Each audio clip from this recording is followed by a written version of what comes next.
Bonjour à tous, c'est Ark et bienvenue dans un nouvel épisode de Jouons à Super Mario 64. La dernière fois on avait fait les deux premières étoiles de la forteresse des Thwomp. Et maintenant on va se diriger vers le premier niveau, la bataille des Bobombes, afin de récupérer 2-3 étoiles supplémentaires. J'essaie de pas trop rester sur le même niveau trop longtemps dans les mêmes vidéos pour varier un peu, parce que ça peut être assez chiant de tout le temps rester sur le même niveau. Donc voilà, on va faire la troisième étoile qui est canon vers l'île perchée. Donc maintenant, si je parle à cette bobombe rose, elle va très gentiment me dire: nous sommes des bobombes pacifiques, nous n'utilisons pas de canon. Mais si tu désires foncer vers les cieux, no problemo. Nous ferons une joie de te préparer tous les canons de ce niveau. Bon voyage. Donc en fait, une fois qu'on a une ou deux étoiles débloquées dans le niveau, on peut parler à cette fameuse bobombe rose. Canon prêt à tirer. Allez, saute à l'intérieur. Tu peux atteindre l'étoile sur les flottantes en utilisant les 4 canons. Utilise le stick multidirectionnel pour viser et appuie sur A pour tirer. Si tu es habile, serre-toi des arbres et des poteaux pour atterrir. Donc voilà, maintenant, à chaque fois qu'on voit une bobombe rose, une bobombe rose dans chaque niveau, vous pouvez lui parler et il vous déverrouillera les accès à tous les canons du niveau, qui vous permettent justement d'être propulsé dans les airs et en fonction de l'endroit où est positionné le canon, ça peut vous être avantageux. Donc par exemple ici il y a un canon qui a été ouvert et je vais pouvoir l'utiliser pour accéder à l'île flottante qui est juste à ma droite et qui est maintenant en plein dans ma ligne de mire, voilà. Donc il a fait une remarque très pertinente, c'est qu'on peut utiliser les arbres pour stopper notre comment ça s'appelle, notre voyage intersidéral. Tout simplement parce que si on fonce contre un arbre, Mario va automatiquement s'accrocher à l'arbre et y rester. Donc si vous tirez en direction d'un arbre, vous allez vous y accrocher et donc c'est très bien. Et ici j'ai utilisé un petit raccourci, donc j'ai tiré en direction de juste un peu au-dessus du haut de l'arbre qui dépassait de l'île, et donc ce qui a fait que j'ai réussi à me propulser sur l'île et y rester. C'est pas facile à faire au début, mais une fois que vous avez le truc, c'est très simple. Normalement, il aurait fallu utiliser le canon qui est juste en face ici. Je sais pas si vous le voyez. Ouais, on voit pas très bien depuis là, surtout si la vidéo ça on verra encore moins, mais bon. Normalement, j'aurais dû monter sur la colline et utiliser le canon qu'il y a justement sur le bord de la colline pour atteindre l'île flottante. Mais voilà, j'utilise ce raccourci là pour y arriver. Et je vais faire encore une dernière étoile sur ce niveau là, et ensuite on va passer à un autre niveau afin de varier un peu le décor. Donc là, comme vous avez pu le voir, enfin entrevoir puisque j'ai passé l'écran de sélection plus rapidement que l'éclair, le titre de l'étoile, enfin le titre de l'épisode, c'était les 8 pièces rouges. Donc dans chaque niveau, on peut récupérer 8 pièces rouges qui feront apparaître une étoile cachée donc. Mais en fait je vais faire, comme j'ai dit dans la première vidéo, on peut récupérer certaines étoiles sans forcément sélectionner le bon épisode. Donc c'est ce que je vais faire. Ici je vais libérer le Chomp, si je me souviens bien de son nom. Et en fait il va briser les barreaux de la cage pour qu'on puisse accéder à l'étoile qui est en fait la 6ème étoile du niveau. Et ça on peut le faire absolument n'importe quand dans n'importe quel épisode. Donc voilà. Une étoile qu'on peut avoir super facilement. Du moment qu'on ne se fait pas sauter dessus par le Chomp qui nous fait perdre quand même 3 points de vie. Et on en a que 8, donc ça part très vite. Très vite. Donc voilà. Et vous avez récupéré 8 étoiles de puissance. Vous pouvez désormais ouvrir la porte marquée d'une grosse étoile. La princesse est juste de l'autre côté. Pouvez-vous l'entendre crier votre nom? Mario! Donc en fait il y a des portes, enfin des portes avec des grosses étoiles dessus qu'on peut déverrouiller à partir d'un certain moment. Donc ici, si j'ai 8 étoiles, la porte qui a en haut à gauche ici, je peux la déverrouiller. Et je ne vais pas y aller tout de suite, je vais d'abord me rendre dans le 3ème niveau qui est le bateau, enfin le niveau aquatique. Qui est juste derrière cette porte là où il faut 3 étoiles pour y accéder. Et j'irai combattre la première incarnation de Bowser derrière la porte verrouillée des 8 étoiles dans un autre épisode. Voilà, donc directement ici, petite astuce. Vous voyez qu'ici il y a des trous dans le mur. Si j'arrive à faire fonctionner la caméra, c'est pas pratique. Donc il y a 2 trous dans le mur, un à gauche et un à droite. Si vous montez dans le mur de droite ou de gauche, suivant l'orientation, il y a une vie. Voilà. Bien que ce soit pas super utile parce que si vous êtes game over, voilà, vous êtes game over. Et puis vous reprenez exactement là où vous êtes arrêté. Donc il n'y a pas vraiment d'avantages ou des désavantages à avoir des vies ou pas. Et ici, on a accès à un niveau caché qui va nous amener une étoile secrète. Donc un niveau aquatique pour rester dans le thème. Et en fait, en général, dans les niveaux cachés qu'il y a dans le château, mis à part la glissade où il suffisait simplement de terminer la glissade pour avoir les étoiles, la majorité des autres niveaux cachés, c'est récupérer les 8 pièces rouges. Donc ce niveau-là est très facile. Quand vous commencez, il y a 4 étoiles dans les côtés, 4 étoiles, pardon, les 4 pièces rouges dans les côtés de ce cube, parce qu'on est dans un cube rempli d'eau en fait. Si là vous arrivez peut-être à voir. Donc à hauteur des fenêtres, et après dans chaque coin, oui, dans chaque coin de ce cube, justement de ce niveau, il y a encore 4 autres pièces rouges, donc c'est relativement simple. Il suffit juste de pas... C'est une question de rapidité, puisque vous perdez justement de l'oxygène quand vous restez sous l'eau. Enfin, vous perdez de la vie plutôt. C'est pas très malin ce qu'ils ont fait, justement, parce qu'en fait, l'oxygène et la vie, c'est exactement la même barre. Donc en fait, si vous avez perdu de la vie et que vous allez dans l'eau, vous regagnez toute votre vie, en fait. Donc c'est un peu bête, je trouve, mais... ça a été corrigé dans Super Mario Sunshine où ça utilise du coup 2 barres propres pour l'oxygène et la vie, et ça c'était bien. Voilà. Donc notre 9ème étoile. Déjà, oui, déjà. D'ailleurs, j'ai fait une petite bourde dans la fin de la vidéo d'avant. J'ai fait, ouais, on a fait un 24ème du jeu, et en fait, je sais plus compter, puisqu'en fait, c'était un 20ème, parce qu'il y a 120 étoiles en tout. Et non 130, contrairement à ce que certaines personnes pensent. 130, c'est dans la version DS. Donc voilà, une étoile cachée.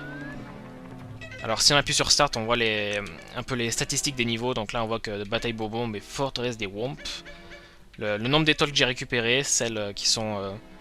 où il n'y a que le tour de l'étoile, c'est celle que je n'ai pas encore récupérée. Puis le truc en bas, c'est le nombre de pièces que j'ai récupérées. Et il faut savoir que si vous récupérez 100 pièces dans un niveau, ça vous donne accès à une 7ème étoile cachée. Donc il y a 7 étoiles par niveau, et il y en a 15 cachées dans le château en tout. Et voilà, donc... premier épisode de ce 3ème niveau, qui est un niveau aquatique, comme je l'ai dit tout à l'heure. Un peu spécial le premier épisode, puisque j'ai pas vraiment compris comment ça fonctionnait un peu. Puisque, en fait, il faut se rendre dans un bateau pirate. Là, je me coince dans la stalagmite, ou stalactite, je sais plus. Je sais plus lequel qui c'est en haut, lequel que c'est en bas. Et en fait, il faut faire sortir l'anguille qu'il y a dans le bateau pirate. Et je sais absolument pas comment on fait. Je sais pas si c'est basé sur le temps, bien basé sur le fait de comment on s'est rapproché de l'anguille, ou bien de quelle partie du niveau on a exploré. Mais en tout cas, ce que je fais en général, c'est que je m'approche assez près de l'anguille, qui est juste là en train de lurquer à la fenêtre. Voilà. Donc en général, je fais ça, je reste assez près, j'attends quelques secondes. Puis ensuite, je me tire un peu, et puis je vais visiter le reste du niveau ici. Puis quand je reviens, en général, elle est partie. Donc, enfin, elle est partie. Elle est sortie du bateau et je peux y accéder. Donc, j'avais pas compris trop comment ça fonctionnait, mais je fais ça à chaque fois pour être sûr de pas perdre trop de temps, parce que si je perds trop de temps après, voilà quoi. Je coule et je dois tout me retaper, donc c'est pas pratique. Voilà.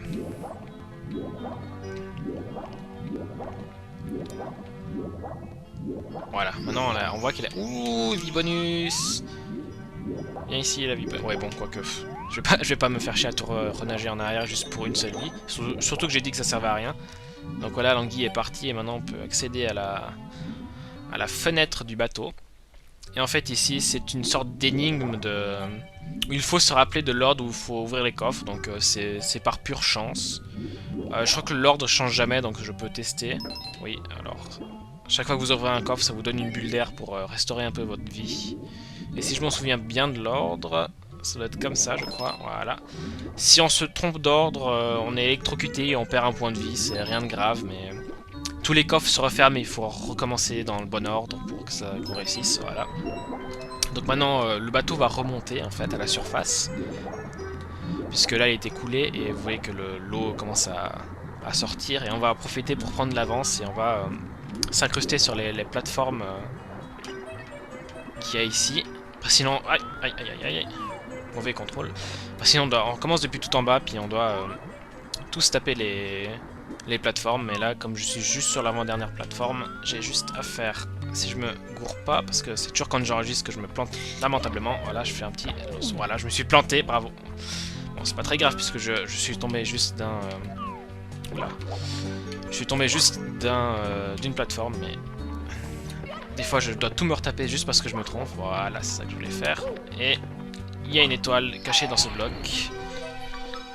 qu'on va pouvoir récupérer pour en faire de cette étoile notre 10e étoile. On a fait un 12e du jeu, mes amis. Yeah.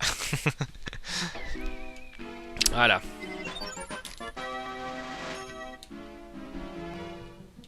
On va sauvegarder et continuer. Pour le ramassage des 100 pièces d'or, enfin 100 pièces jaunes par niveau, ce que je vais faire, c'est que je vais en fait accélérer la vidéo quand je le ferai, puis je mettrai une musique, une remix d'une musique de Mario en arrière-plan pour que vous voyez quand même comment on amasse, enfin comment où se trouvent à peu près toutes les pièces et comment je me suis débrouillé pour les avoir, sans forcément que ça soit trop long et chiant, parce que c'est hyper long de ramasser les 100 pièces, parce qu'il y a juste assez de pièces dans chaque niveau pour que ça en fasse 100. Dans les prochains Mario, il y en aura beaucoup plus par niveau pour que ce soit plus facile, mais là franchement, il faut vraiment chercher pour qu'on ait juste 100 pièces par niveau. Et ici, il y a encore un niveau caché qui nous donne accès à la casquette rouge. Bienvenue dans le niveau des casquettes ailées. Marchez sur l'interrupteur rouge au sommet de la tour au centre des anneaux d'arc-en-ciel. En actionnant l'interrupteur, tous les blocs rouges deviendront solides.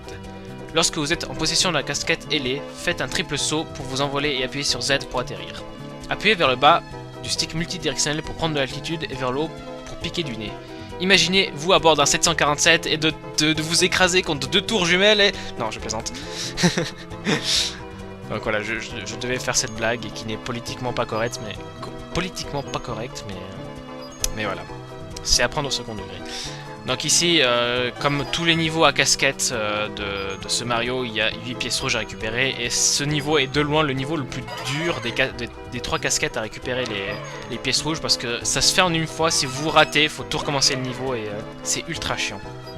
Mais voilà, j'y ai réussi très facilement, tout simplement parce que j'ai l'habitude. Mais quand... Je pense que comme la majorité des gens, comme moi ici, quand vous étiez jeune, c'était ultra dur de faire ça du premier coup. Vous venez d'actionner l'interrupteur des casquettes ailées. Si vous portez une casquette ailée, vous pourrez voler comme un oiseau. Désormais, des casquettes ailées surgiront des blocs rouges que vous détruisez. Voulez-vous sauvegarder? Oui, je veux sauvegarder. Voilà, donc maintenant ces blocs rouges, qui étaient avant semi-transparents, enfin semi-invisibles et pas actionnables, contiennent maintenant des casquettes rouges et quand je les récupère, Mario enfile très gentiment la casquette et je peux m'envoler pendant... Ça dépend des casquettes, certaines durent une vingtaine de secondes, d'autres, je crois que la casquette rouge dure 45 secondes ou 1 minute. Donc voilà. Donc je me suis ramassé l'interrupteur rouge et l'étoile en même temps, comme ça 2 en 1. Pardon, j'ai envoyé un petit coup dans le micro, c'était pas voulu. Dans les niveaux bonus, il n'y a pas comment ça s'appelle, d'étoiles pour les 100 pièces d'or, puisqu'il n'y a tout simplement pas 100 pièces d'or par niveau. Et je crois qu'on a le temps. Est-ce qu'on a le temps de visiter le niveau 4? Oui, je pense qu'on a le temps. Voilà, donc on va débloquer l'accès au niveau 4, où il faut aussi 3 étoiles. Voilà. Qui est un niveau de neige. Donc je crois en fait il y a deux... et chaque fois 2 niveaux par thème. Donc il y a neige, aquatique, plutôt des trucs... avec beaucoup de pièges et de trucs qui vous tuent en un coup, genre la lave et les sables mouvants. Enfin la lave ça tue pas en un coup, mais si vous tombez dans la lave, bonne chance pour vous rattraper quoi. Sommet du glacier, attention à ne pas glisser. Tout d'abord visitez le chalet. Donc dans ce chalet il y a une glissade tout comme dans la chambre de Peach. Donc chose à savoir c'est qu'il y a des raccourcis cachés dans les 2 pistes qu'on peut prendre et qu'on a le droit de prendre, ça a été fait pour. Et d'ailleurs il y en a un ici que si je me rate pas je devrais normalement passer le niveau comme un gros... Voilà. En général on glisse et on se tape une grosse honte. J'ai voulu essayer, ben maintenant je me suis tapé le fail magistral, donc je vais pas réessayer mais c'est prévu pour pouvoir être pris ces raccourcis puisque... contre la course contre le pingouin qui sera la 3ème étoile de ce niveau. Si vous trichez, le pingouin vous dira « Eh mais t'as triché, je te donne pas l'étoile même si tu m'as battu ». Donc voilà. Donc les développeurs ont prévu ces glissades justement pour qu'on puisse prendre ces fameux raccourcis. Même si c'est pas forcément très facile, puisque comme on tombe d'assez haut, Mario reste figé un moment, s'éclaffer par terre, et comme on est dans un niveau de glissade, ben, du coup la moitié du temps il glisse et tombe dans le vide. Donc voilà. Faut préciser aussi que cette glissade aide grandement à la récolte des 100 pièces d'or, puisque vous pouvez récolter au moins 80 pièces d'or, je dirais, pour en tout dans la glissade. Je ne ratais pas mal, j'ai quand même 71.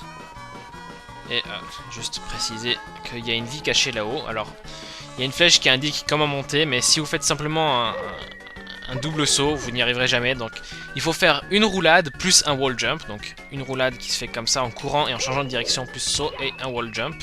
Et c'est même pas super simple à y arriver comme ça. Il faut être vraiment collé au mur. Voilà. Et voilà.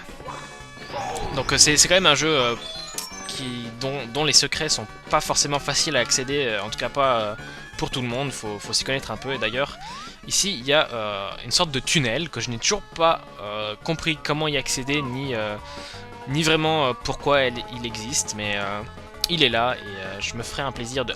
Oula, gros bug, on voit à travers le mur. Merci, voilà, merci. Et je me ferai un plaisir d'essayer de découvrir comment on y accède, parce que même en faisant un saut, double saut, wall jump, long jump, tout ce que vous voulez, j'arrive absolument pas à y accéder. Donc voilà, on sort et on a accès à l'étoile du niveau puisqu'on a battu la glissade. Et voilà, on a notre 12e étoile. Donc ça va, j'arrive à tenir un rythme de 6 étoiles par niveau, donc c'est pas mal, c'est pas mal. Et je vais m'arrêter là pour cet épisode. Merci d'avoir regardé cette vidéo et puis je vous dis au revoir, salut à tous, au prochain épisode. Ciao.